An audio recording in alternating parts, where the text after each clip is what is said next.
You can come up. I don't have to walk. I know I have to lose weight. It's basically lack of communication between the doctors and the nursing staff. Lack of communication between the doctor and the nursing staff. Any more? If you don't talk, I'll come up to you. Anyone else? Yeah, here, Hari, right here. I'm going to definitely lose weight today.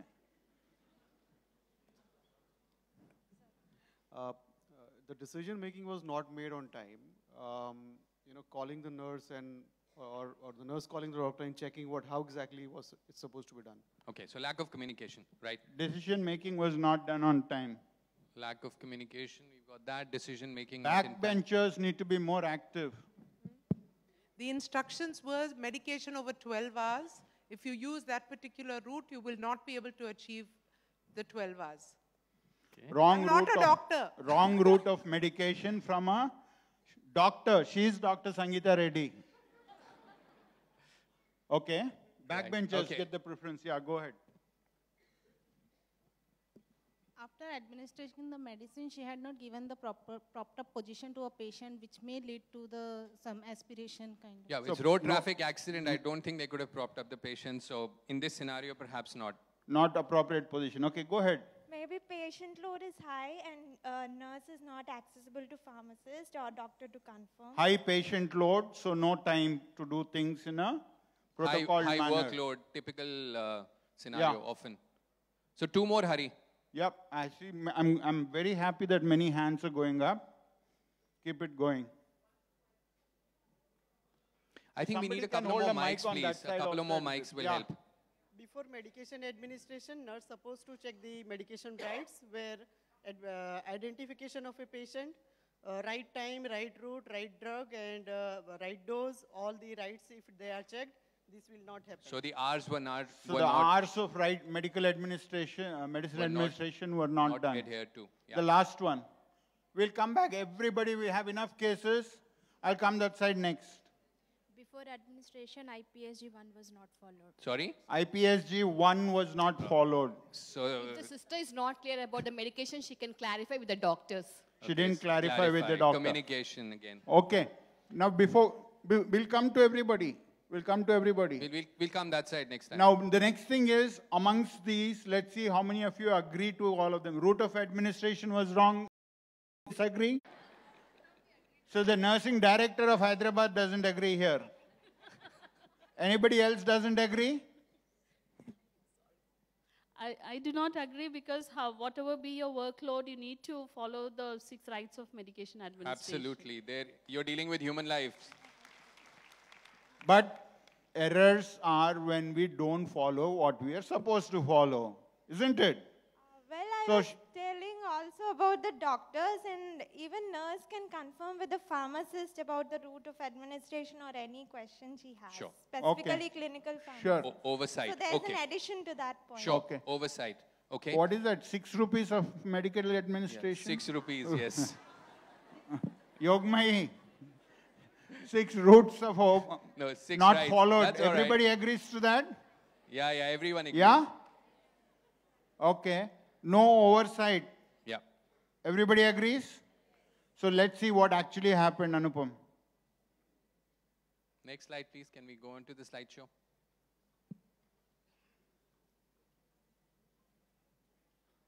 Please go to slideshow. So she crushed an extended release calcium channel blocker along with other medications and administered it through the NG tube. The doctor did not call for the assigned nurse during the round. That's where the problem started. He did not explain the medication order to the nurse. The nurse didn't have oversight from the pharmacy. In haste, the doctor did not write "do not crush" warning in the medication order chart, and that's what resulted in what happened. How can this be prevented? Thoughts? That side now. Yeah, go ahead. Are you good at cricket? Good one. They're clapping. Training issues for both, for the doctors and the nurses. Okay, training. Incidentally, for those who don't know, Hari Prasad used to play Ranji Trophy for the state of Andhra Pradesh. There should be clear instructions from the doctors. Instructions from the doctors. Okay. You don't want to hurt me? Thank you. Okay, This side.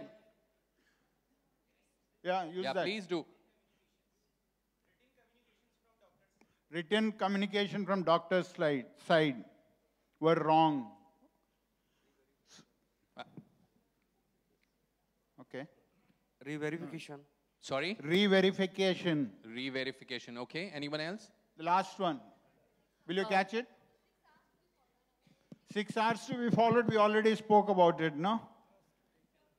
So if you do that, it won't happen, okay? Okay, just pass this on. Patient needs to be monitored after administration of medication. Monitored after administration. The last one. But would monitoring have changed anything in this situation? Involve the pharmacist in the Are you a pharmacist? Yes, sir. Ah, very good. Last one. No half order should be followed by the nurses. It has to be complete. Absolutely. So She's no blaming half orders. Are you a nurse? Okay, she's blaming herself, saying that nurses should not follow half orders. Yeah. Manpower to be increased as per the patient's ratio. Which hospital do you work in? Give her the mic. Give her the mic. I am working in Baba Atomic Research Center Hospital, Mumbai. So we'll get the message across. Okay. Can we go to slideshow, please? I'm glad she didn't say any of the Apollo hospitals. Slideshow, please.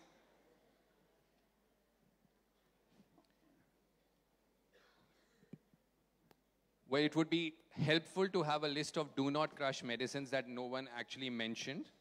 Not every medicine fits into this category. This should be created and posted in every nursing station, should be a part of the patient record, should be a part of training, and do not crush warning to be written in the drug chart where required. Moving on to case 2, back to the troop.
You have to.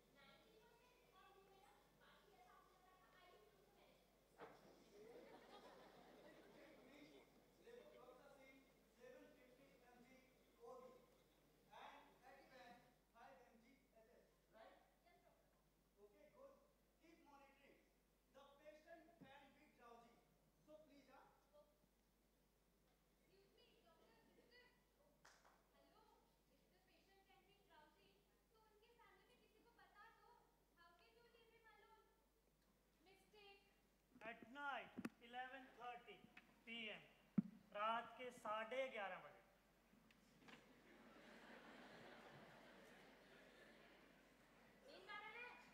हाँ sister हाँ उठने का नहीं okay okay sister help चाहिए तो कल रखिए bell बजाने का okay sister At night between 1 to 2 a.m. रात के 1 से 2 बजे के बीच में सिस्टर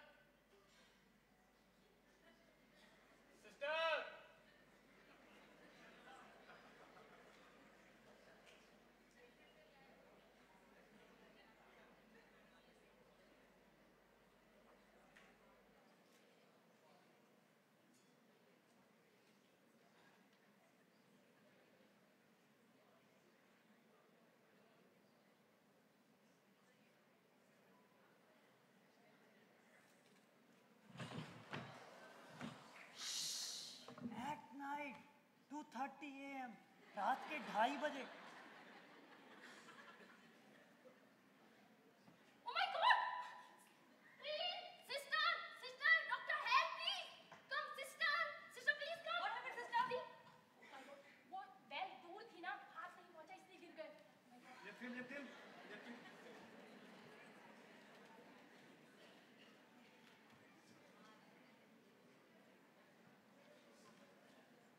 Next day morning, अगली सुबह.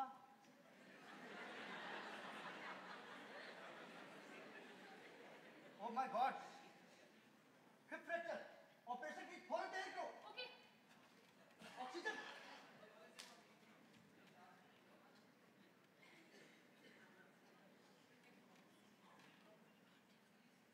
Water pouring, water pouring. Revive the patient. Revive the patient.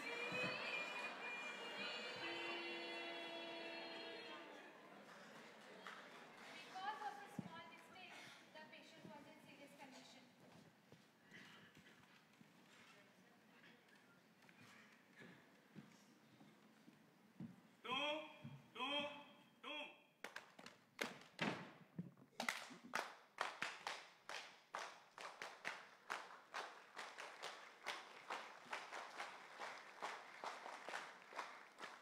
So as we can see here, a gentleman with heart failure with left lower lobe pneumonia, with a history of CHF, was admitted through the ER with the pneumonia. He was complaining of pain. With inspiration, vital signs were normal, oxygen saturation 90%. He was medically managed by IV fluids, was given an antibiotic, given other medication. 11:30 p.m., the nurse checked the vital signs, found the gentleman dozing, but easily arousable. The nurse became busy as she received another patient. The patient at 2:30 a.m. was found lying on the floor near his bed. X-rays revealed a hip fracture. The next day he was taken up for surgery. Unfortunately, during surgery, he had an MI and died. Over to Hari. What went wrong? And mind you, all this were real situations. Although they enacted it beautifully, it was not drama, it was real situations. Okay, what could have gone wrong in this patient, this corner? Okay, give the mic to him. Patient was not assessed for fall risk. Patient not assessed for fall risk. Okay, next. Because he is a vulnerable patient. Vulnerable patient not assessed for fall risk. Okay, good. Sir, after giving medication, she has not assessed the patient, and when she knows this patient is vulnerable, the prevention of fall checklist was not maintained. Neither every hourly she didn't come and check the patient, how is he. And no call bell. She said, I will give you call bell, but call bell was where we don't know. Bed railing, we don't know whether it was on or not. And whether it was IC or what patient, I don't know. Okay, so no, an issue with call bell and a proper assessment plan. All the issues with a patient fall were not followed. That's what she said. Go, give it to him.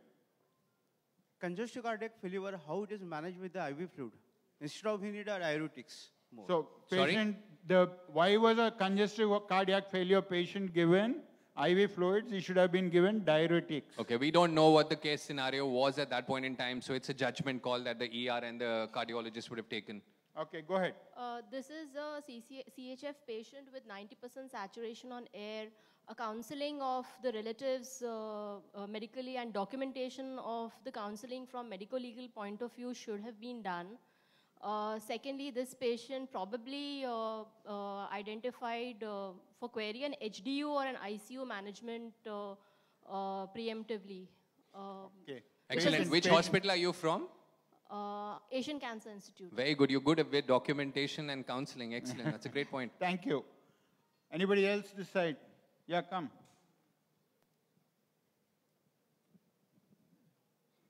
Yeah, so they would have kept the side rails and all. They would have. So same fall risk issue.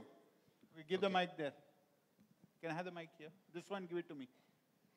One of the patient responsibilities would be that there needs to be an attendant with him or her for 24 hours, so that especially in case of vulnerable patient. Well, I think that's a very interesting point, and all our colleagues from the West will be very surprised that we expect a patient attendant to be with a patient for 24/7. Cannot happen in any Western country, and does not need to actually happen. When a patient comes into the hospital, he's our responsibility. It's not the relative's responsibility. We cannot abdicate our responsibility to a relative. Anupam, you're giving the answer. No. I'm just, Go ahead. Nitin, you are the ER guy, not in this hospital, but you gave wrong medication is what has been pointed out. Yeah. My point is different. Something that you said at the start, shoving it under the carpet. So the first response was I couldn't reach the patient. So I think that is a big learning point because we rather identify that and take that out of our system, which is my main thing. Thank you. Patient identification. Yeah, go ahead. Yeah, first thing, the physician was in presence, so I think the verbal order should not be allowed. He should write. Verbal orders should not be given. And okay. Second is if any of the drug was high risk, like sedative, other thing, it should be mentioned that protocol for. High risk drug, whatever precautions you need to take with a high risk drug, need to be taken. Last one. Sir, patient was calling sister, but nursing session was, I believe, unmanned, so not attended by the nurse. Right. Are you a nurse? Yes. Okay. Yes, sir. Okay, now, how many of you are nurses? Just put your hands up here. Quite a few. Quite a few. Great. Because you are the guys who are responsible for patient safety more than anybody else because doctors don't listen most of the times, and I am a doctor. How many of you, during your night duties, actually slept off at 2:30 in the night or 3 o'clock in the night? Let's see some hands coming up. So you're all actually cheating. I'm repeating the question. How many of you actually slept off at 3 o'clock in the morning during a night duty, even one day in your career? Come on. My God. We have some of the best nurses in the world sitting here. They don't have We have some of the deprivation. best in the world sitting here. Okay, Rana has something to say. I think, night rounds have been missed out here.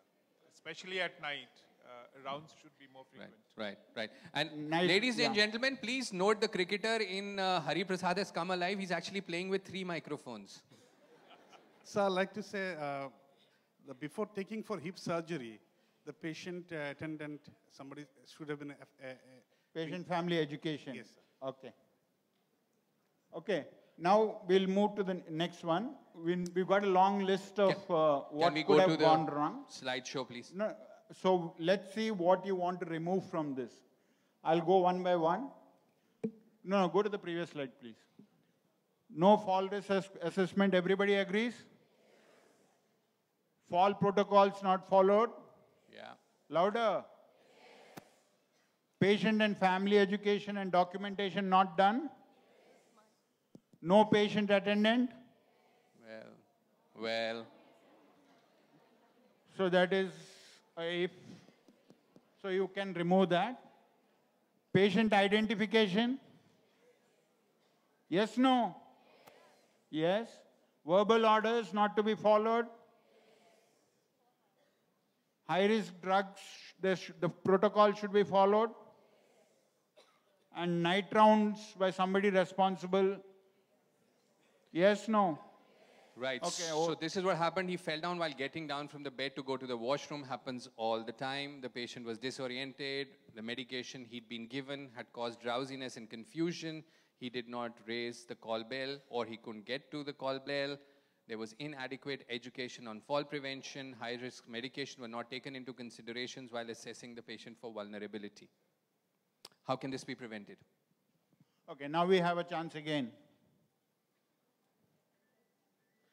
I know, why do you say that? I mean, it's not really, I mean, when a patient comes into the hospital. Let's follow the mic. Attendant. She said attendant.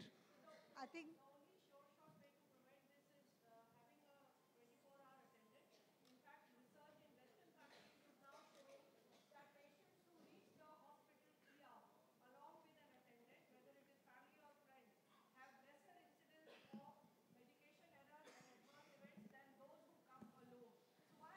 That's different. Coming and being brought in time is different. So we are assuming that we'll have an attendant who can do without sleep and who's awake at that time. Right. Hospital has to provide. Okay, Now we are getting into a very interesting discussion. Let's see what happens. How many of you feel that there should be an attender 24/7 with the patient? Hands up. Wow, this is very interesting. What happens if you are single 1 minute. and have no relatives? 1 minute, Anupam. How many of you feel that you don't need to have an attender 24/7? Anyone can become vulnerable at any point in time. What? Okay. Our VC says all the women are saying yes and men are saying no. Because men don't want to come in and be attendants. Does that convey Right? something? Does that convey something? Yes. Women are more responsible than men? Yes. Yes. Yes or no? Yes. Men, what are you all doing, man? You're letting me down. Then I had a question. All of you put your hands up for saying that you wanted an attendant with the patient 24/7. Why the hell do you throw them out of the ICUs when they come to see a patient?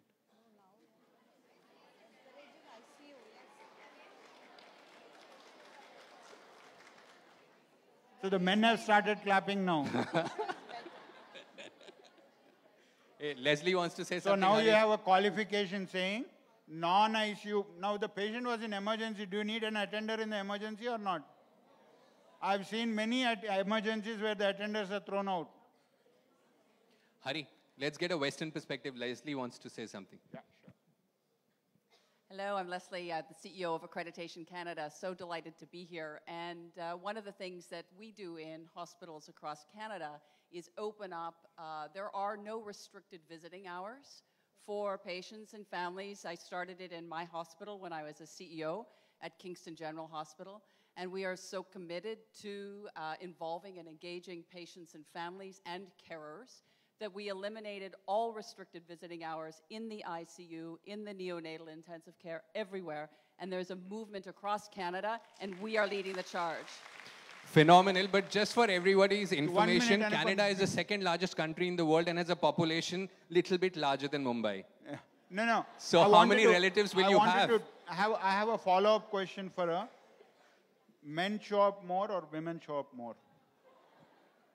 She's being very, very diplomatic. She says both. Okay. Okay, we have to get a view from down under.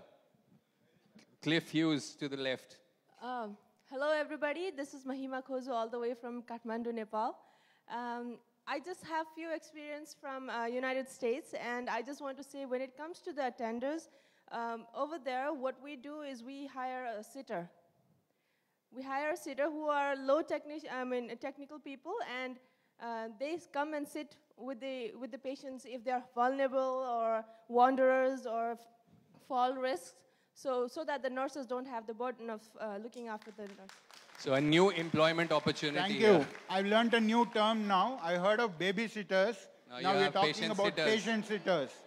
Now we'll have the final word from Cliff. Thank you. Word from down under. Cliff Hughes from Sydney, Australia, and formerly in the Clinical Excellence Commission. There's an elephant in this room. We've completely missed it. Doesn't matter whether you've got an attendant there or a nurse there. This patient came in with a respiratory history, a cardiac history. He did not have appropriate monitoring, which is readily available. A little thing on his finger would have told you that his sats were going off and that he was in danger, let alone all the failure to do the observations. This person died unnecessarily because he wasn't given appropriate monitoring. Yep.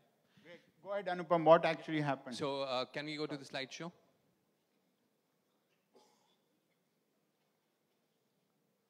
So we need to do a vulnerability assessment on admission. We need to do reassessments, regular intervals. We need to orient the patient to the environment at the time of admission.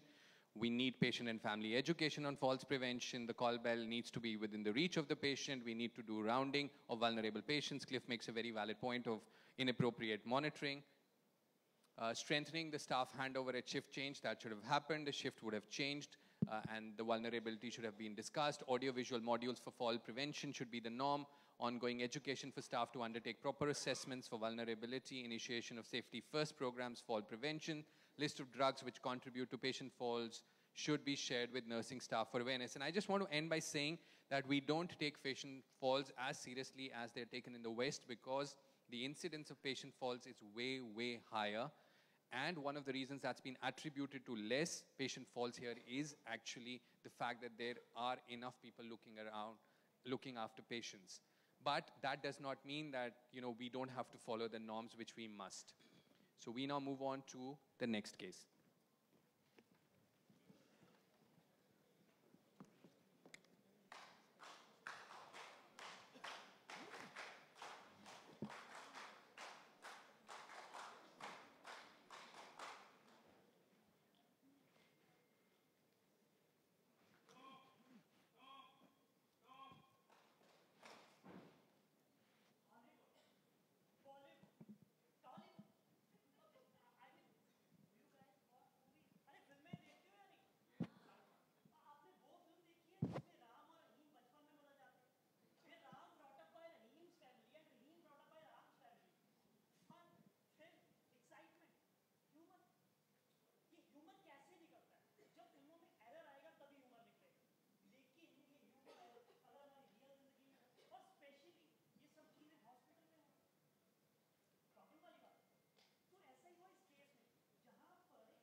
तो इनके chemo drug pharmacist से बनवा लो और administer करो, okay?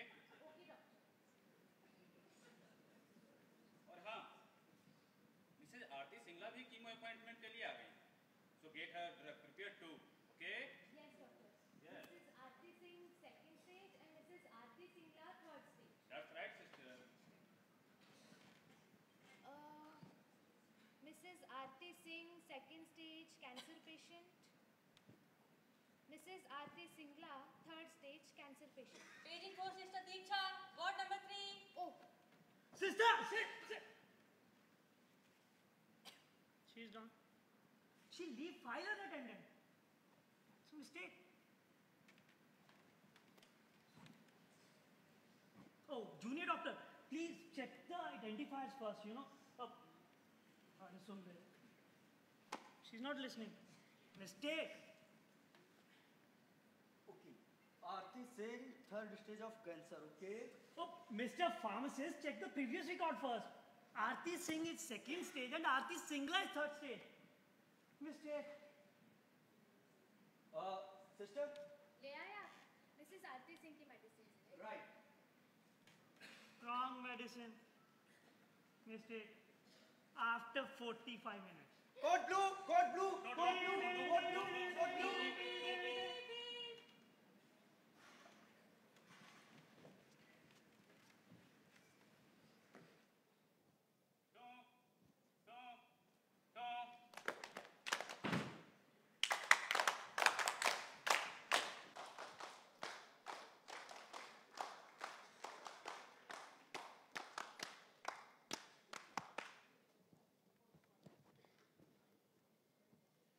Okay, so we have Mrs. AS, 59-year-old lady, admitted for chemotherapy.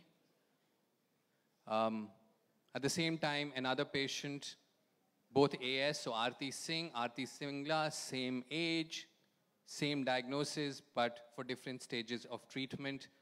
The nurse tries to retrieve the previous records of both patients, keeps them on a workstation, rushes to attend to another call bell raised by another patient. In the meantime, the doctor comes, writes the chemotherapy plan for both the patient. The nurse indents the chemotherapy drug as per the orders. 45 minutes later, the pharmacist brings the chemo drug from the administration unit, hands them over to the nurse. The chemo administration happens, monitoring started. 2 hours later, the patient's vitals start falling. Code blue announced, code blue reaches and resuscitates the patient. So no fatal harm here. Okay. It's going to be fatal if we take too long. because we're running short of time. Only 3 options, and we'll take this then. Bedside identification of patient document and patient ID band, both together. IPSC 3 were not followed. IPSC 3 not followed. I think there is a medicational error that has happened because of the identification protocol was not followed for the patients. And another thing is that we have to again, identify the patient before medical administration. So that was also not done by the nurse. Great. Now we're running short of time. Okay, last one. Counter checking is not done. Counter checking not done. Go ahead, Anupam. You can So go ahead. basically, it comes back to the same thing of a casual approach, people rushing off, not following the hours, not doing what they're supposed to do. This is very basic training that is imparted at every stage in a nurse or a doctor or a pharmacist career, but of course, the patient crashed as a wrong dose of chemo was administered, meant for another patient. 2 patient identifiers were not followed. At the time of writing the prescription, the chemo plan was wrong. The medication reconciliation was not done. The chemo order was not cross-checked with the previous chemo plan in the chemo admixture unit. No pharmacy on oversight on the drug prescribed. So actually, at every level, there was a mistake made here. So how can this be prevented? How can this be prevented? Anyone to comment? I think we should go on. We're Okay. already behind schedule. Okay, next. Can you go to the slideshow, please? 2 patient identifiers need to be checked prior to writing the prescription. We need to do medication reconciliation at the time of prescription. The pharmacist needs to cross-check the current chemo order with the previous chemo plan prior to preparing the chemo drugs. Appropriateness review needs to be done for appropriate indication. And I'm going to ask everyone, how often is an appropriateness review done in your hospital? Honest, show of hands. There we have it. It is a weak spot. It is a weak spot. And an appropriateness review is very important. We have too many medications.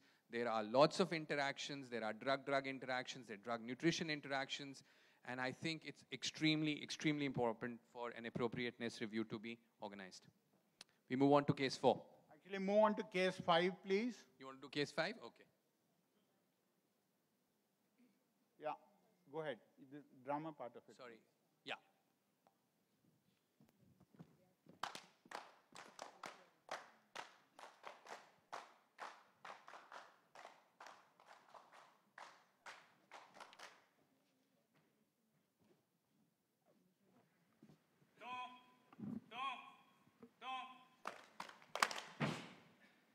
बच्चे मन के सच्चे, सबकी आंखों के तारे। बच्चे तो होते ही सबके लाडले हैं, है ना? आप में से कोई ऐसा है क्या जिसे बच्चे पसंद ना हो? नहीं ना? क्योंकि बच्चे होते से क्यूट हैं। Child is the future of man. So innocent, so fragile, prone to illness and reactions. और बात जब बच्चों की होती है, तो हमें थोड़ा ज़्यादा ध्यान रखना पड़ता है। लेकिन अगर इसमें भी कोई लापरवाही कर दे, तो क्या कहेंगे आप? आइए देखते हैं इस केस में क्या होता है। संध्या 7:30 बजे। What is your name? Akash. Akash. It means sky. You want to go high? No, doctor. I know I want to go home. I don't like this hospital. Oh, okay. How are you feeling now? Not well. Oh my God. Let me check. Okay. Sister, इसे high level fever है, तो मैं कुछ electrolyte prescribe कर देता हूँ, आप उसे एडमिनिस्टर करते रहना, ओके? ओके। हाँ। क्या हुआ doctor? Don't worry, he will be fine, okay?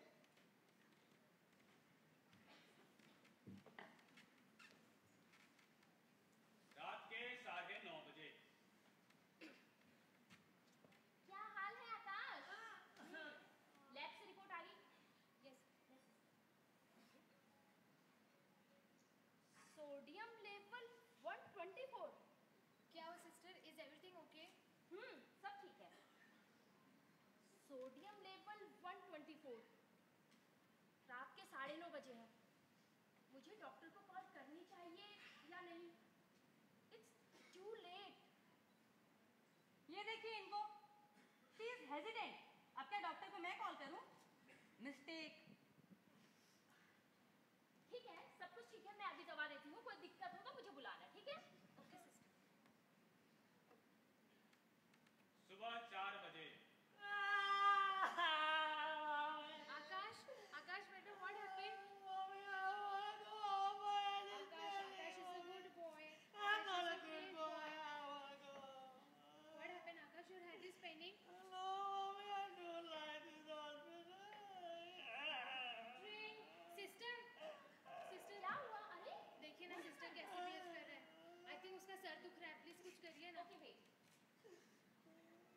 Pain killer, ठीक है? दे दीजिए, अभी सही हो जाएगा। कोई दिक्कत है तो फिर बुला लेना। आकाश, आकाश इज अ गुड बॉय, बेटा मेडिसिन ले लो। सुबह साढ़े 8 बजे। आओ जी। डॉक्टर प्लीज सी देखो ना कैसे बिहेव कर रहा है। डोंट वरी, मैं देखता हूँ। लेट नाइट से ही ऐसे बिहेव कर रहा है और सुबह 4 बजे से कुछ ज्यादा ही। ओके, सिस्टर रिपोर्ट्स आ गए क्या? यस डॉक्टर, रात को 9:30 बजे ही आ गई थी। Sodium level 124। क्या हुआ डॉक्टर? नहीं, कुछ सोडियम थोड़ा सा बढ़ गया है। मैं दवा दे देता हूँ, ठीक हो जाएगा। Injection. I don't like this doctor. Akash, dead boy, dead boy. I don't like your beard, doctor. You're so ugly.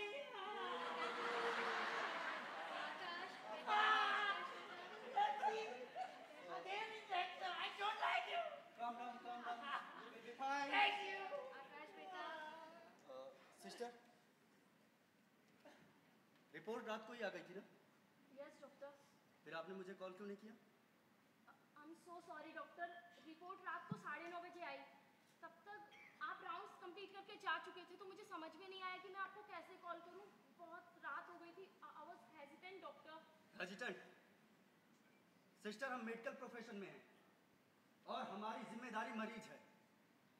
ऐसे में हमारे लिए डर, डिले, झिझक, इन शब्दों की कोई अहमियत नहीं है। सो अगली बार से आपसे ऐसी गलती नहीं होनी चाहिए। Yes doctor. अगर आपको लगता है कि मुझे कॉल करना है, तो please call me. Yes.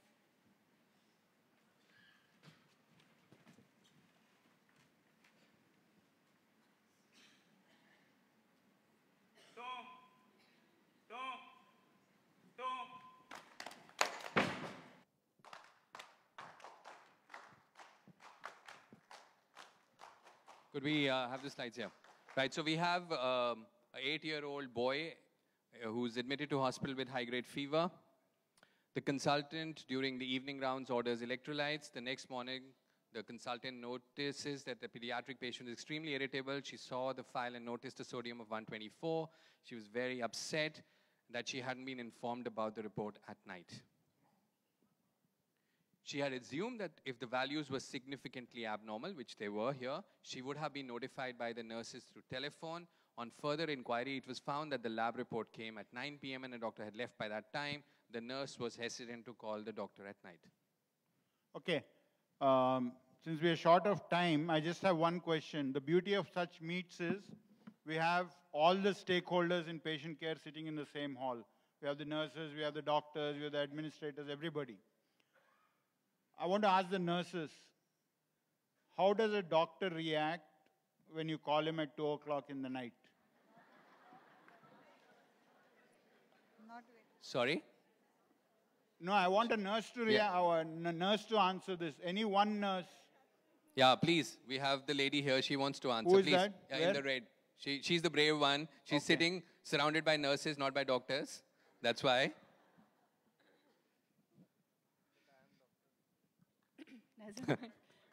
No, when if it is a late night and we call them, they will definitely not be happy to receive our call.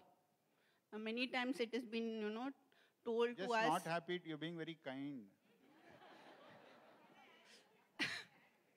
You're And many a times you've been told, you said something, many a times you've been told. Last one. एक कोई time है sister call करने का? Okay, Hari, we And should ask a doctor. By the way, I'm not a practicing doctor. Anupam is a practicing doctor. So we should ask one of the doctors how they react when they're called at 4 We don't o'clock. have time. Go ahead with this thing. Okay. Go ahead. Okay, Rana has something important to Rana say. is an administrator. He's neither a doctor or a nurse. No, my question is that why should a nurse have to call if the report is abnormal? Then the person, the lab should call the doctor directly and inform and save time. Critical care, critical value reporting.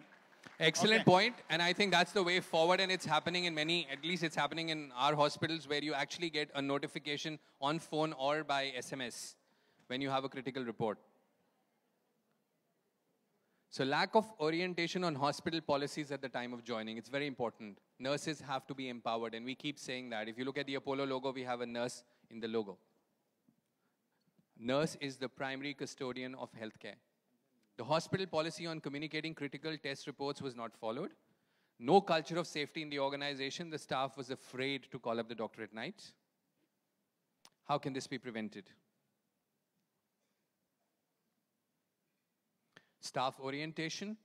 Very important to do staff training regularly on hospital policies, informing the critical lab test to the doctor to be a standard practice, and encouraging open communication between the doctors and nurses. And with that, we come to the end of this session. Hari, closing remarks? Yeah. All of you had fun? You'll have some more fun. Come. Come, come. You all been sitting and having fun when they were enacting the drama or when Anupam was talking or I was running around. So why don't you all stand up for a minute and do exactly what they do.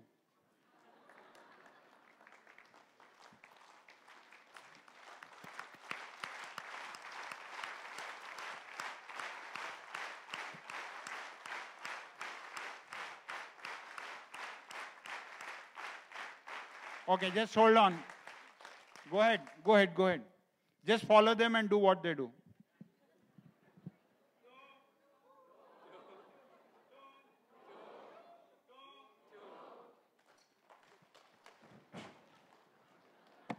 Thank you, that was great Thank you fun. so much. Thank you very much. What a wonderful audience. What a delightful session. Thank you so much Over for to coming. the chairpersons. Over to you guys. Thank you.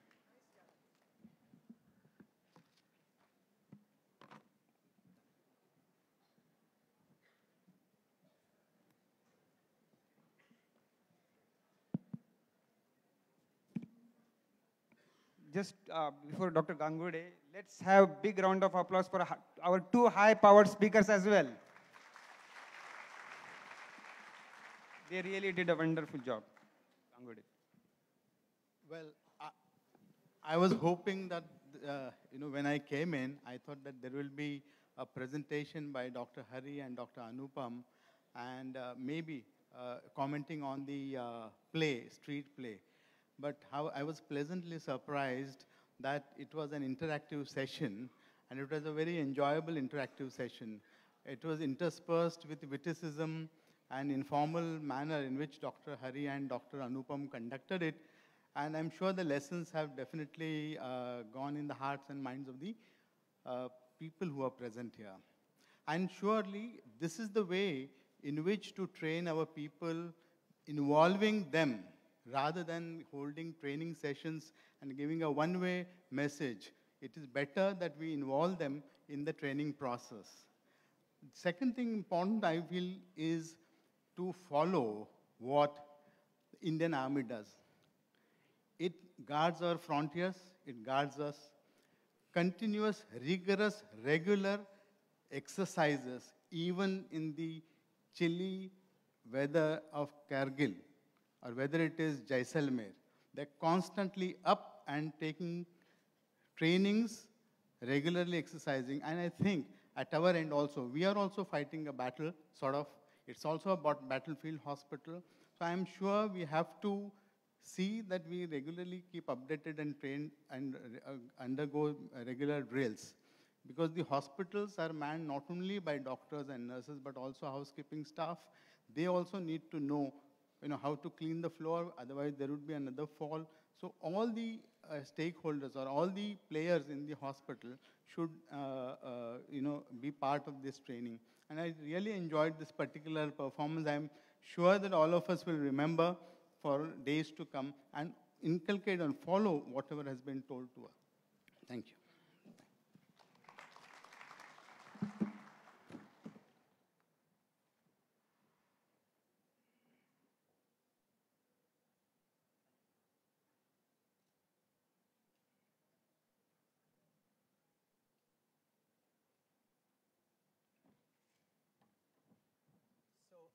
Our next session would be in a segment we like to call the Innovative Breakthrough, which talks about the highly invasive modern devices So may I have please Mr. Jagannathan to be please on stage and share his views.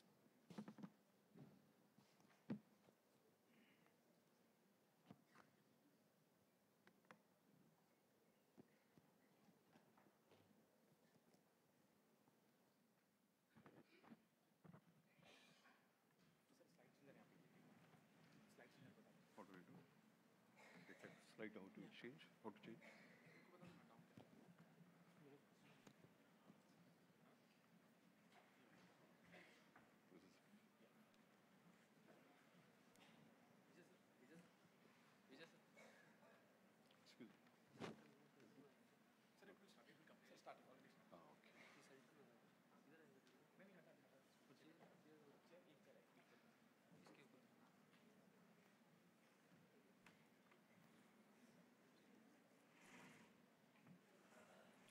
Good afternoon, everybody. My name is Jagan. I'm from a company, a startup company by name MySky Innovation, Technovation from Bangalore.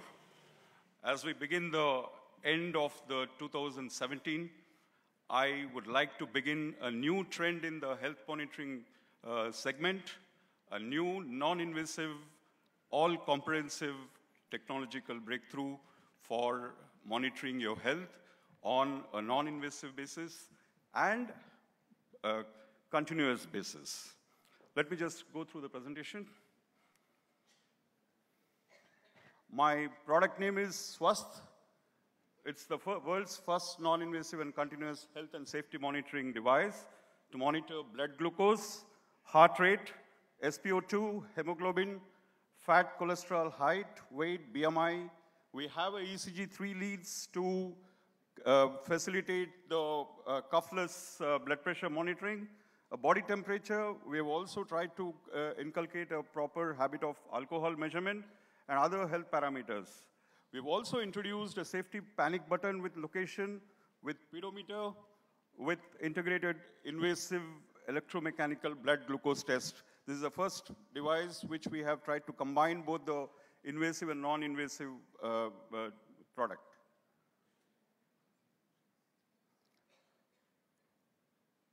As all of you have seen a lot of sensor-based monitoring for heart rate, we are trying to bring in the diabetes monitoring on a continuous basis using what you call a sensor, which can, at 1,550 nanometers near infrared and photodiode concept, which is quite accurate, and it is bringing in a very good results.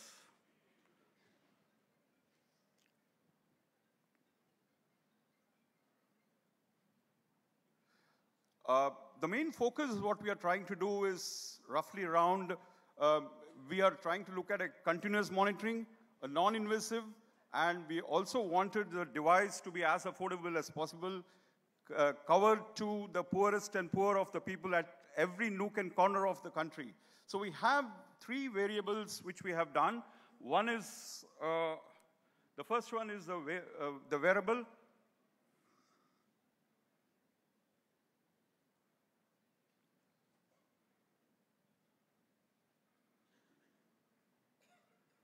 We have a wearable. We also have a kiosk, which normally I've seen some nurse and all they carry, separately a pulse oximeter and various other, a separate device for X-rays, a separate device for blood pressure. So we have tried to combine all these things in one form to measure your heart rate, SpO2, and your diabetes all in one. It's a mobile. They can just carry and complete the whole diagnosis. As far as the wearable is concerned, it also takes care of your, it's again, focused on the preventive health monitoring. It monitors and triggers immediately the hypo and hyperglucose. It connects with the doctors, ambulance for emergency. It's IoT based, so I'm sure this can have a good, connectivity with all the people. These are the prototype designs which we are bringing in. It's a BLE pad. You can just map it to your Android mobile, and it does everything. Every 10 minutes at 80 readings, we try to capture and try to convert into a statistical analysis. We're also trying to introduce a cuffless BP, which can be also a continuous monitoring parameter. We're also proud to answer, we are designing this kiosk, which can be installed in metros, in hospitals, in all the villages, at every places, wherever it can be, people can be accessing. It has a RFID health card. Just scan it, and it will keep monitoring all your necessary parameters. As I said, this is a mobile health lab where it can be carried and it can have the same, it also has a RFID card. The main innovation and disruption is it's an integrated strip-based glucose testing, and non-invasive methods will ensure continuous monitoring. 50% of strip cost at present, what we are spending. Roughly around 15 rupees we are spending, we are looking at around 50% reduction on an interim period until my non-invasive completely switch over.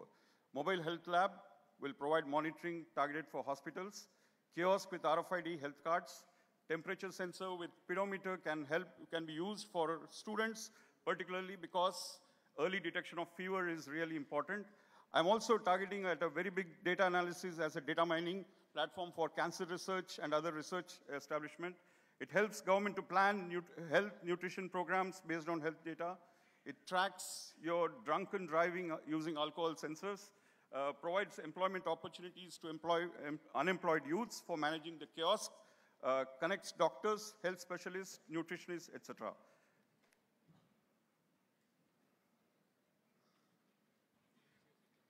I just have this is a comparative check I have done.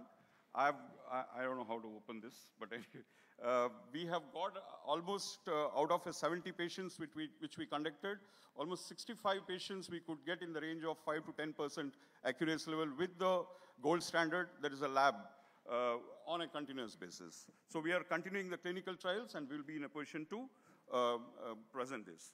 Thank you very much, and thanks for the opportunity.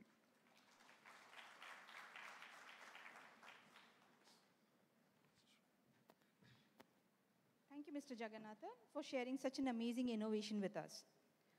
A lot can be talked about the importance of patient safety, but implementing and sustaining it on the ground is always challenging. But then we have leaders to help us. And as it is said, a leader is one who knows the way, goes the way, and shows the way. So our next session is all about these leaders and their leadership mantras. The chairperson for the session are Mr. Santosh Marathe, Chief Operating Officer, Apollo Hospitals, Navi Mumbai. Sir, may I please request you to come up on the dais? Mr. Marathe comes with more than 25 years of experience, with his last 16 years experience in healthcare. I would like to request our next chairperson, Dr. Shyam Srivastav, Director of Radiation Oncology at Apollo Hospitals, Navi Mumbai, to join us on the dais. Dr. Srivastav has over 33 years of experience in oncology and is an eminent name in the field of oncology. We also request the speakers of this session to please join us on the stage. Sir David Dalton, CEO for Salford Royal NHS Foundation Trust, United Kingdom. Ms. Paula Wilson, CEO of Joint Commission International, USA. Dr. Dato Jacob Thomas, Group Medical Advisor, Symes RP Healthcare, Malaysia. May I request the chairpersons to take over the session, please? Thank you very much. On behalf of the Apollo Hospital, we are honored to introduce 3 of our speakers who are very eminent in their field to speak in the first scientific session. And all these speakers are the doyens in their field. The first speaker is Sir David Dalton. He is the CEO at the Salford Royal NHS Foundation Trust in United Kingdom. Sir David has got the experience over 22 years as a chief executive, and he has been serving in the Salford Royal Hospital for 16 years, which is a community and the primary care service center and a university teaching hospital.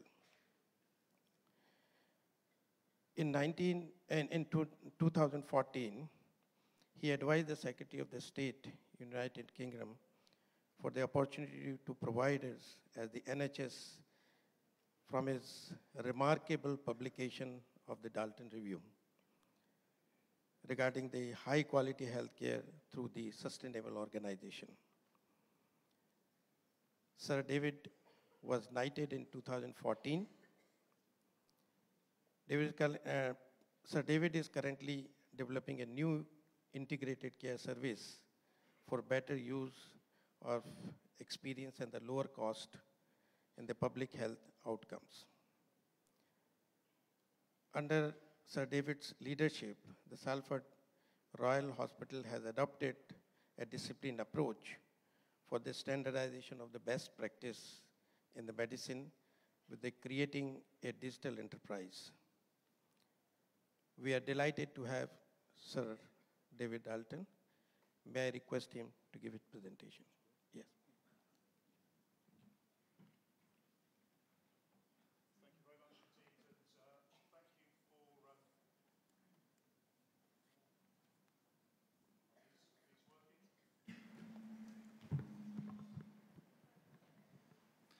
Thank you very much indeed, and thank you for inviting me to this conference.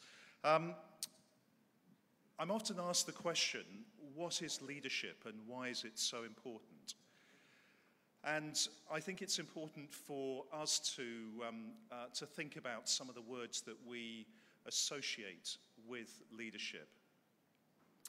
And the phrase that I use is that leaders mobilize the attention, resources, and practices of others towards goals, values, or outcomes. So let's just think about that. Leaders mobilize. So they're not static. They're encouraging people to do things at pace, to be using the resources, whether those are financial or human resources, and to be working alongside others in order to meet those goals or values. If I can have the next slide, please. Now, goals and values are really important, and we know about priorities and we know about targets. But leaders have to be present and visible. They need to have the first-hand knowledge of the reality of the people that they are responsible for. And they have to remain close to and connected with those people. And it's really important that we understand that cultural change and improvement comes about from, comes about from what leaders do and what they pay attention to. And it's through their commitment and their compassion and their encouragement that people do the things that are expected of them. They have to model the behaviors that they expect others to show themselves. And Don Berwick, who has been the president of the International Health Improvement Agency, said the currency of leaders is what leaders pay attention to. And that's hugely important, that whatever we do, whatever we say, we're transmitting signals all the time that people are reading. So if you as a leader say you attach importance to one thing, and actually everybody else hears you then talking about something else, you're no longer authentic. So in my organization, we talk about 3 aspects of leadership, and these are summarized here. The importance of giving clarity of purpose to people, to be very clear on ambition and aims and priorities. Being able to say what it is that you want to improve, how much improvement you want to see, and when you want that improvement to be delivered by. But also you have to be clear on values as well, about what you expect people to do by how they behave. Secondly, we talk about mindset. And in my organization, we have a mindset to achieve high reliability. We want staff to be deeply engaged in what we do and what we attach importance to. And really importantly, we want people to be open and transparent. We want to know not only the good things so we can celebrate them, but also those things that they have difficulty with or sometimes may not have gone right. And you'll see the final area is behaviors. And the bubble on this slide is large because that's the area we attach most importance to. How people behave, how leaders role model the right behaviors so that others can see what is expected of them, at all times recognizing that as leaders, in whatever position you're in, you are the signal generator. You are, by all the things you do or say, generating signals that people are picking up. And to role model the behaviors that are expected, in my organization, we expect there to be deep deference to people who have the expertise to solve problems.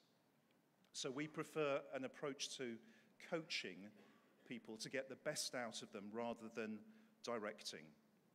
So finally, let me just end by saying that I think leadership is a privilege. It's a privileged position, and it isn't a zero-sum game. With leadership, the more you put in, the more you get back in return. And I think it's, I always think just how privileged I am to hold the position that I have. So thank you.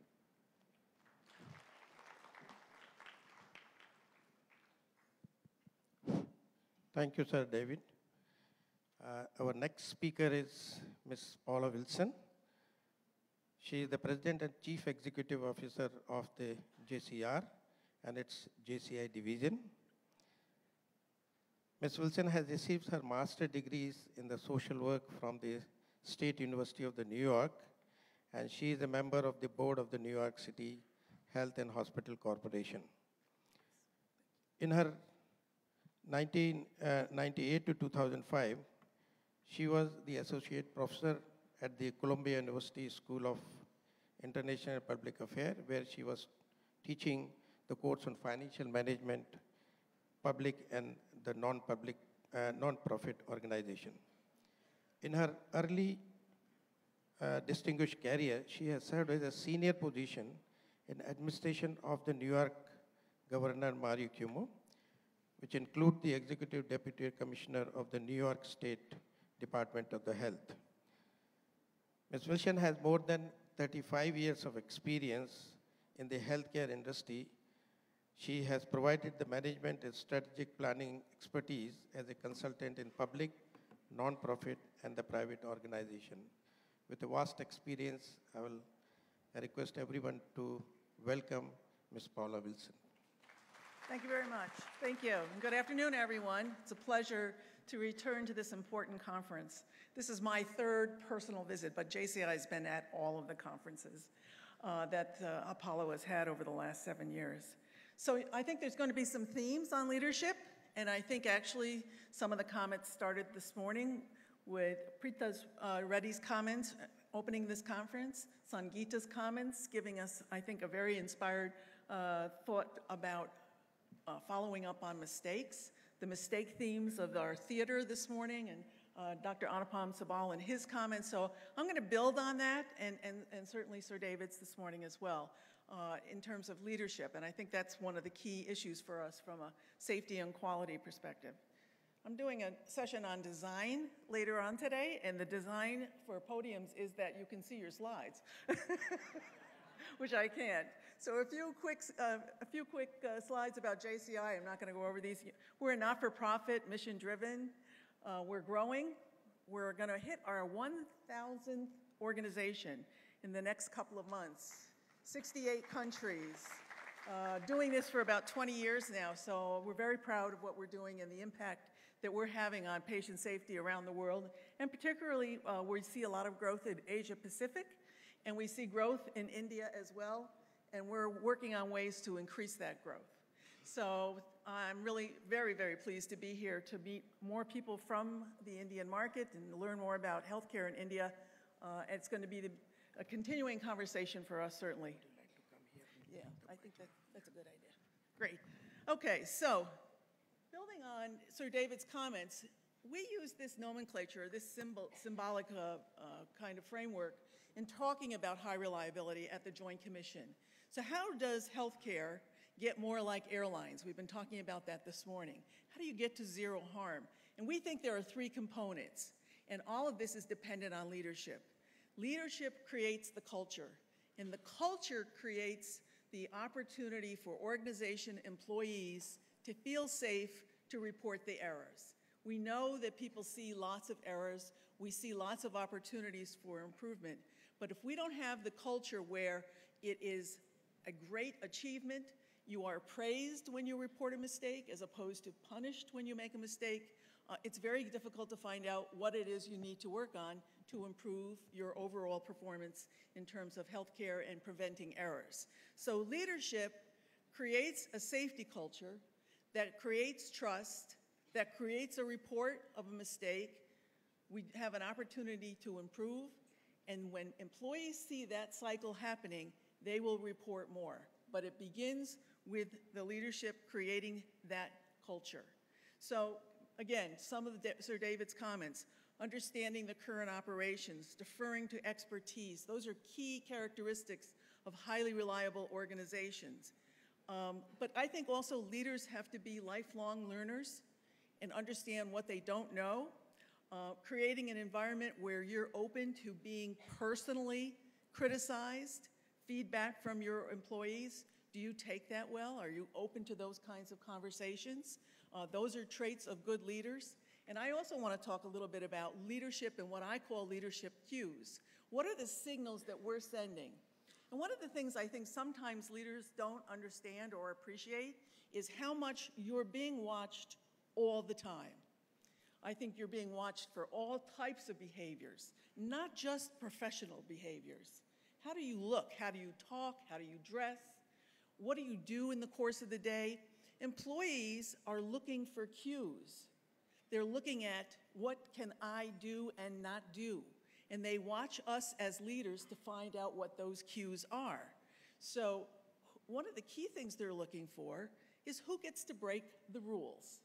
Most organizations have a series of policies and procedures about acceptable activities and unacceptable activities. And we're looking as employees, so what's the norm here? Does the boss follow the rules? Or does the boss only have an application of the rules in certain circumstances? Is it an even playing field in terms of, do the really important people not have to follow the rules? Lower level, lower paid employees have to follow the rules? Because if you create those kinds of cues, you send those messages in your day-to-day behavior, and that will establish what the culture is like in your organization. So also, what do you spend your time on? What do you talk about? How do you start a meeting? I think that today's session talks a lot about the leadership of Apollo.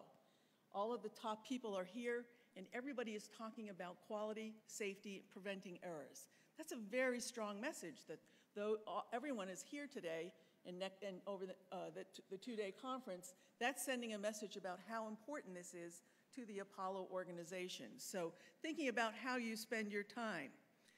I love this definition of culture.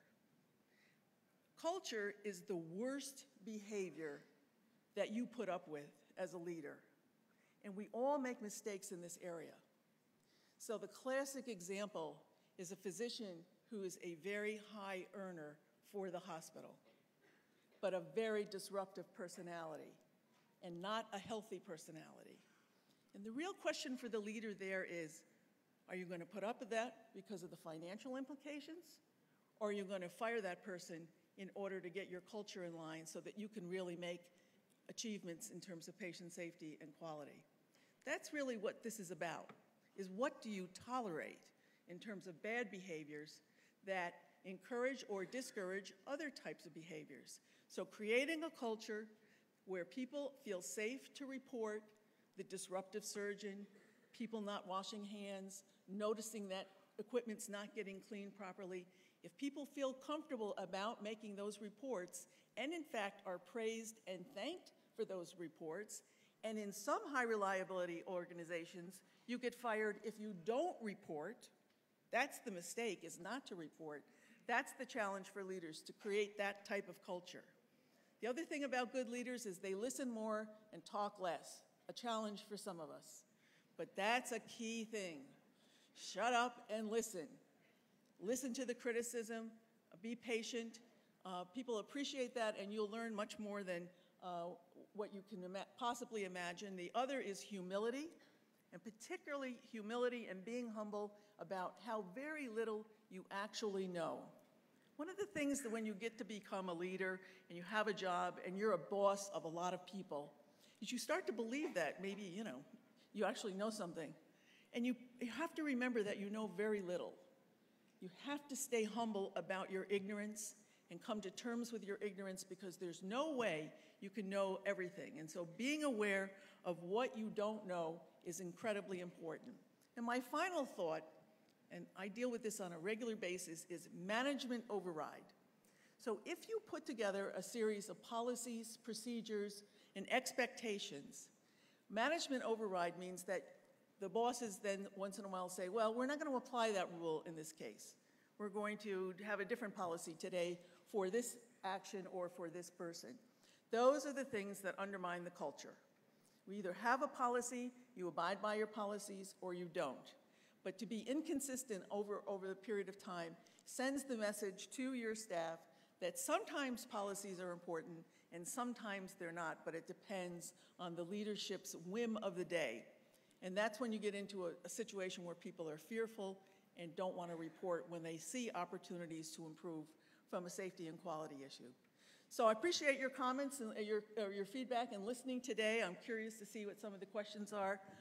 And thank you very much for listening. Thank you, Madam Wilson. Our next eminent speaker is Dr. Jacob Thomas. He is the Group Medical Advisor at the Sime Darby Healthcare in Malaysia. Dr. Jacob has been appointed as a Board of Directors of JCI from 2014. Dr. Thomas has a vast experience in the hospital management, and he has been Executive Director in 1998 and 2006. Dr. Thomas has been the President of Association of the Private Hospitals in Malaysia since 2008. He has also served as a counselor of the Malaysian Society of the Quality Health and is a member of the Malaysian Healthcare Travel Council. He is also a steering committee member of the National Key Economic Areas for the healthcare in Malaysia. Dr. Thomas works very closely on the various NGOs and the government agency to promote the Malaysian healthcare both locally and internationally. Please welcome Dr. Thomas for his deliberation. Thank you. Thank you for the very kind introduction.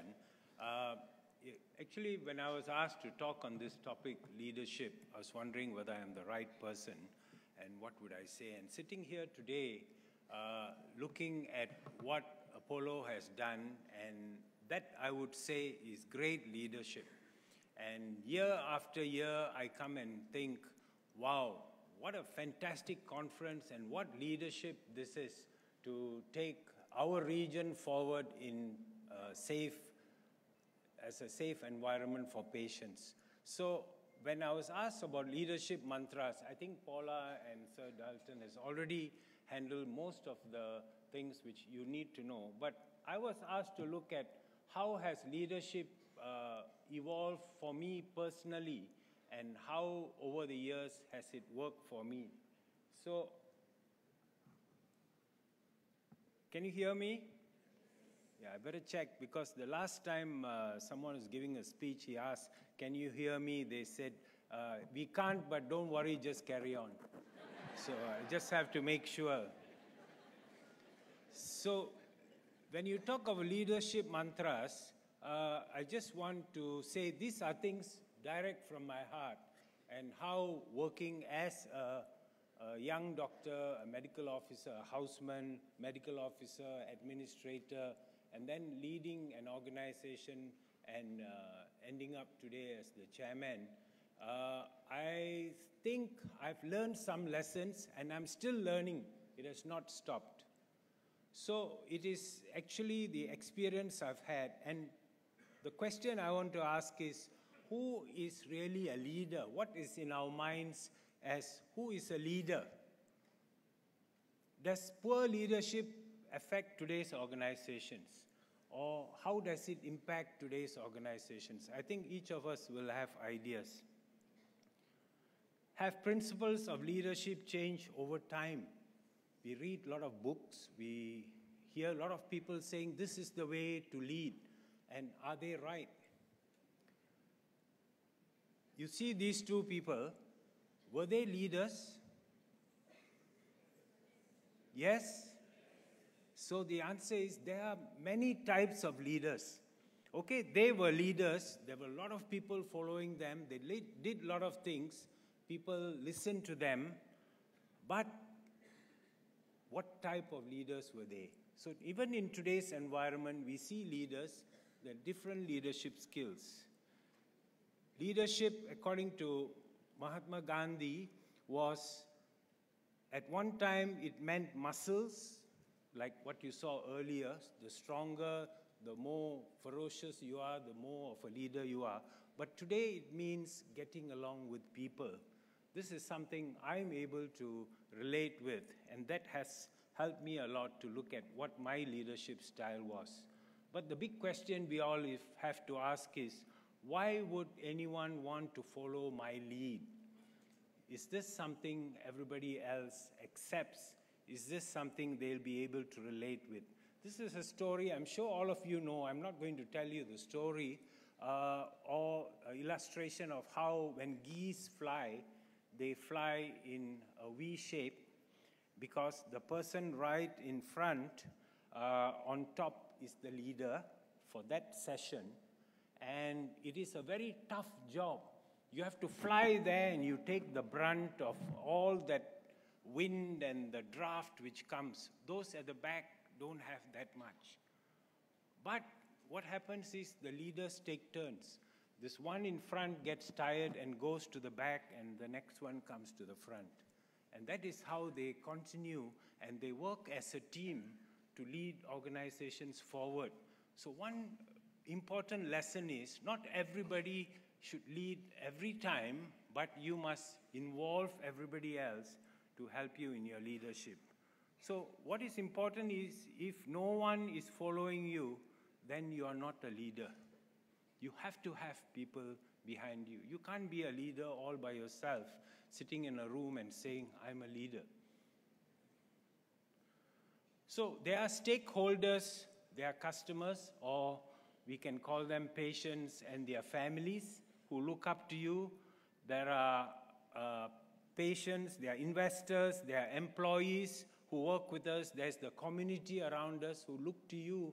How are you relating to their needs?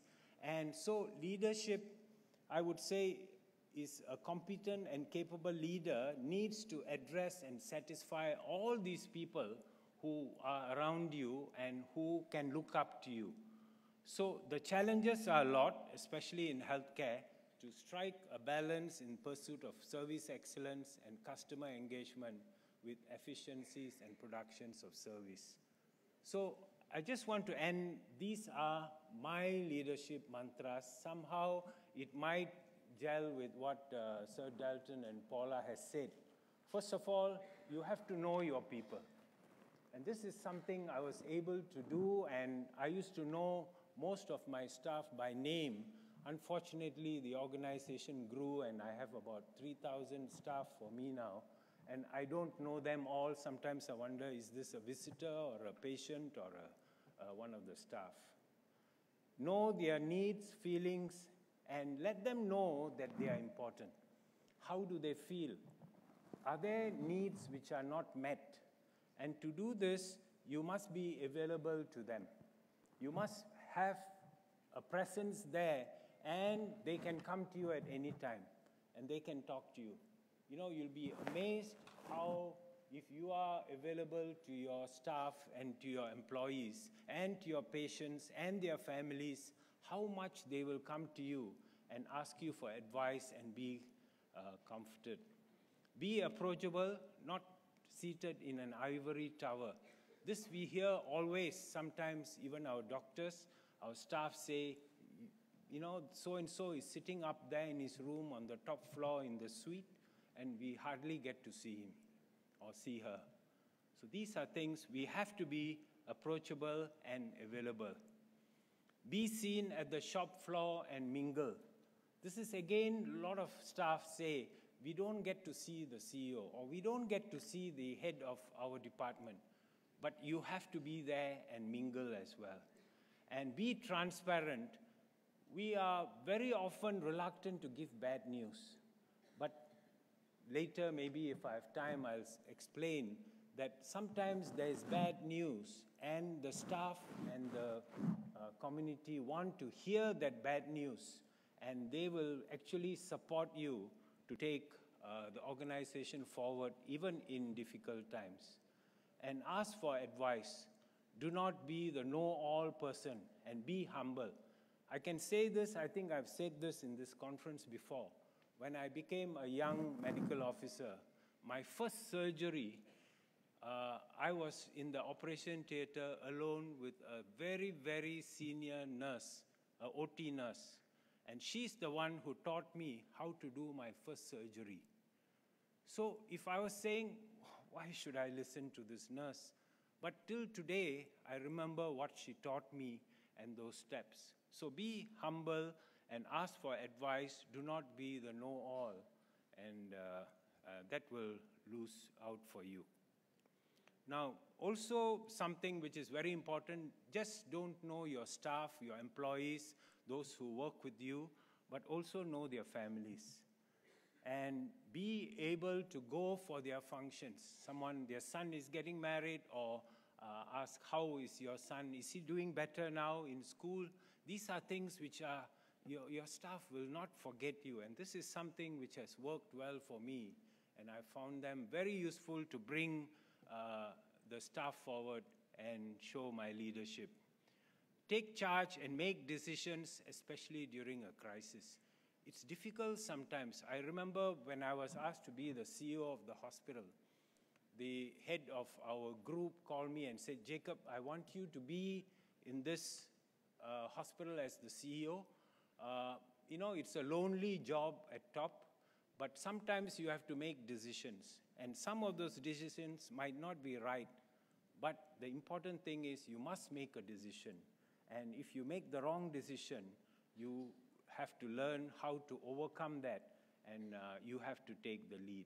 So these are things which I have found useful for me, and I know that the people behind me is the strength that we have, and you cannot do without them, and you cannot be a leader without them. Thank you.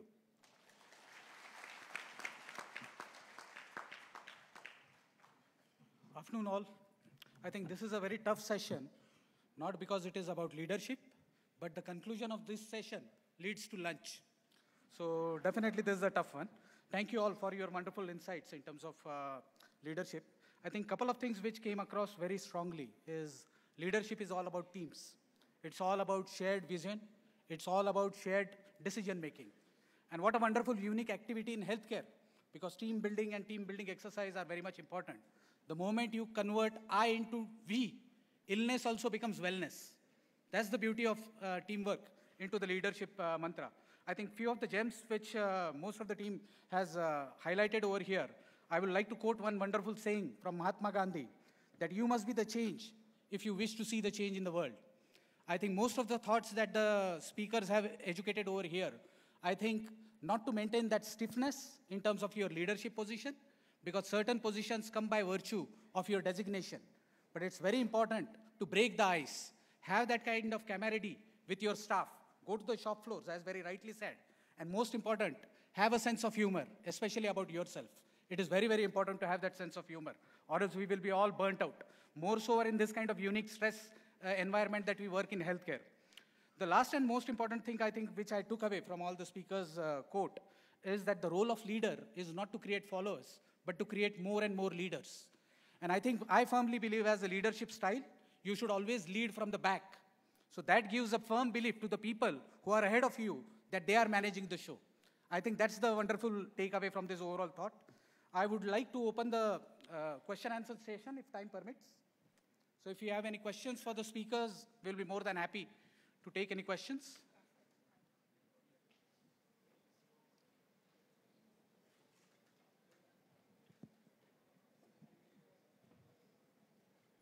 I'm Rana Dasgupta from Apollo Gleneagles Hospital, Kolkata. And I think one thing that I feel that is very important for leadership is, to take the best out of a person. Many a times I've seen that when you work with people, you identify people as, bad and good. But I think a good manager is one for whom there is nothing called bad or good. A good manager is one who will take the best out of the most difficult person. And that is good leadership.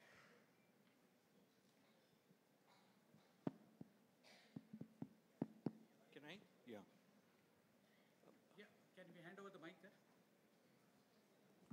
May I? Yeah, okay. My name is Prakash. I'm basically associated with the Institute for Healthcare Quality here in Mumbai. My question is, yes. My question is, yeah. Yes.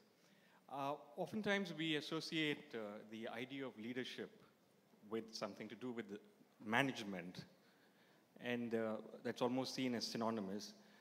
My question is actually, how would you address the issue, especially from the point of physicians and nurses? Because when you talk about quality or safety, you're really not necessarily talking from a top-down position. So is leadership just limited to a strategic stand? Thank you. Thank you for the question about leadership. Can I just pose a question to the audience? How many leaders have we got in the room today? Hands up. How many leaders are in the room? Oh, well, I was hoping to see many more hands and hoping that everybody sees themselves as a leader in whatever position you're in. And I think it's really important. The questioner asks, is it just those in the most senior positions that are leaders? And the answer is absolutely not. It's really important that we see leadership distributed throughout the whole of the organization. And I'll tell you very quickly a story about myself. I've been a chief executive now for nearly 23 years. In my own organization for 16 years. And I was doing very well about halfway through, 7 or 8 years. We were meeting all our targets and everyone was very happy with me. And I realized when I went to a meeting like this, and people were talking about patient safety and quality improvement, that I knew very little about it. And I went back to my organization and we had a lot of conversations that realizing that I had a blind side. And I changed in a course of a few months my approach to leadership, which was to no longer get people around my table to try and sort a problem out and push a solution into the organization, but instead to work really hard to be able to get staff engaged in giving their ideas for change and improvement and supporting those ideas, getting people to measure whether their change led to an improvement or not. And you'll have to come over to England and see whether it's true, but please take my word for it that we are now regarded for the approach that we have of getting staff to basically run the organization, needing very little support from me in coming up with the ideas myself. My job is to create the conditions for them to make the improvements that we can now see. So yes, I believe very much that leadership should be distributed throughout the organization. Well, I totally agree. I think that the trick to having a really good job is to get everybody else empowered to do the work so that you don't have to work so hard. For me, that's my goal, to be lazy so I can come to these conferences. I don't worry about anything because I have a really good team. I work pretty hard too, to be perfectly honest, but I have a fabulous team that runs Joint Commission Resources, Joint Commission International. And the more you do what Sir David just said, the easier your job is as a leader. But in order for that to happen, you've got to identify the strengths and weaknesses in your staff. You've got to come to terms with staff that are just not going to make it over the line. And a lot of leaders don't do that. And so they have people at the front line who are bosses, who are not transparent, who aren't good leaders, and not making those changes only slows the organization down. So getting rid of the people who don't work well in your culture and getting people in who do, as we've been talking about, will make your life a lot easier as a boss. But those are the hard things I think that we do as leaders. Is somebody said, I agree with your point that we need to develop the staff. But that means being really brutally honest in terms of strengths, weaknesses, opportunities for improvement, plans for those things to take place, and when they don't, then as a boss, as a leader, you've got to make that hard decision about making a change in the organization. I think that's something that people struggle a lot with. It's hard for all of us, but I think that will, in the long run, make you a better leader and give you time to think about what you need to think about, which is really not the day-to-day operations, but the strategic vision of the organization and where you need to take the organization over the next few years. Now, I just want to make one point. I think being a leader, not only do you have to develop the people under you, but to do that, you have to live a life and emulate what you want your new leaders to be. I never shy away. I think I've said this before, even about doctors. I'll talk about a doctor's story today and tomorrow about nurses and patients.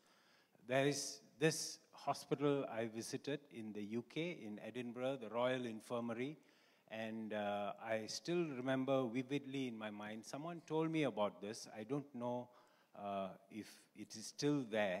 There was in the lobby a showcase, and in the showcase was a preserved leg. And underneath there was an inscription which said, by a world-famous orthopedic surgeon who said, I removed the wrong leg. I hope you do not make the same mistake.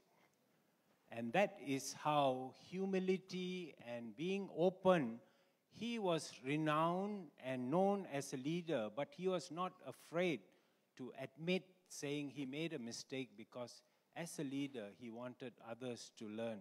So similarly, we all have mistakes, but when we talk about patient safety, it is through these mistakes that we learn and we teach others, and we can together learn and make our environment a safer place. Thank you. Good afternoon, everyone. I got the mic, so I need to. I'm here. Yeah, can I go first? I have got just two sections. Okay. Somebody else is talking. Can I, or you want to go first? Yeah, can you it's me. give this chance to this lady? I'm a PharmD intern, doctor of pharmacy intern from Apollo Hospitals, Hyderabad. I also work with Dr. Manish Verma on liver transplant outcomes. I'm happy to be present here. My question is, as a PharmD intern, this course is actually developing, still in process in India. So when we generally put up with doctors coming from foreign countries who are exposed to foreign hospitals, it's easier to interact with them as pharmacists. But while in primary care hospitals or other hospitals, when doctors are not receptive to PharmD students or interns, how do we take leadership to get involved in the healthcare team?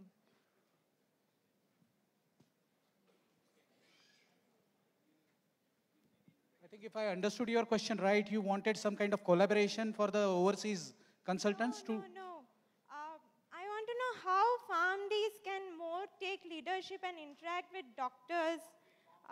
PharmD, doctor of pharmacy. Yeah. So how openly they can discuss clinical pharmacists? Yeah, clinical pharmacists. So how you can encourage clinical pharmacists to have more and more interactions with the consultants, right? Yeah, with the doctors, and it's easier for doctors who are exposed to foreign countries because pharmacists are already a part of healthcare team in US and UK. But in India, it is not in the trend right now. It's starting, but how do we take leadership that way? So I'll have a go and say often when doctors look in the mirror, they see a heroic leader staring back at them. And I don't know whether that's the case in your country, but we know that heroic leadership in healthcare only has a small part to play, a very, very small part to play. The best results, the best outcomes for our patients are always achieved when we have good, effective, multidisciplinary working, where every team member respects the contribution of the other, whether they're a doctor, a nurse, a pharmacist, a physiotherapist, radiographer, whatever contribution they're making. So I would expect a pharmacist to have their voice in that multidisciplinary team as strongly as the doctor or the nurse. So I would urge you to continue speaking out and wanting to be heard. The evidence is overwhelming. Those people who describe themselves being a member of an effective team always have the best outcomes. So please make yourself heard. May I now? Actually, just to add on to Sir Dalton's comments, I'm not sure which country it was. When the physician makes the ward rounds, a clinical pharmacist, a physiotherapist, the nurse, dietitian, the whole lot follow the rounds. And when the physician says, I'm thinking of discharging this patient, sometimes the nurse says, doctor, but the wound is still oozing, and the doctor differs from discharging the patient. So it's a team effort. So being together, respecting the team, and if he says, I'm going to discharge you, the physiotherapist immediately says, okay, I'll take over the physiotherapy part, and there's continuous care, there's good care. So that teamwork works very well. I'm not sure which country it was, but it's something, a good practice we must have. Canada? Okay. Maybe other countries, not Canada alone. I'm sure there were other countries also doing this. Thank you. No. I think because of shortage of time, I would request all of us to ask the question in the breakout sessions. I have got the mic. We are really running out of time. Just give me 2 seconds, please. Okay. I've Time been starts holding now. the mic for a while. Thank you very much.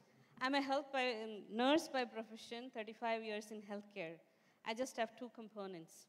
Paula told that the CEOs or the management should be strong enough to ship out people who don't shape up. So my question is, how important it is to use appreciation during the tenure of shaping up people? So whenever I do any kind of workshop, this is one feedback I get, that very less of appreciation is given out to people who are working in the healthcare. That is question number 1. Question number 2 is that who is allowed to break rules? That is a very big question in healthcare. And that becomes the trendsetter for, or the barrier for creating culture in a healthcare organization, because people down the line, it's very important, everybody treats themselves as a leader. The nurse who is at the bedside, she is the leader for those patients. So if she sees that somebody gets away breaking rules, then that does not set the right tone. So would like to hear from the expert panelists there. Anybody can answer. Thank you very much. That's the center of a good culture, is that you agree on what the rules are and we all play by the same rules. And if you're going to be a good leader, you have to enforce that. And you can't make the exceptions, and you certainly can't break the rules. I learned about this. I used to teach financial management. And when I learned about the issue of cues, it was more about, when can I steal from this organization?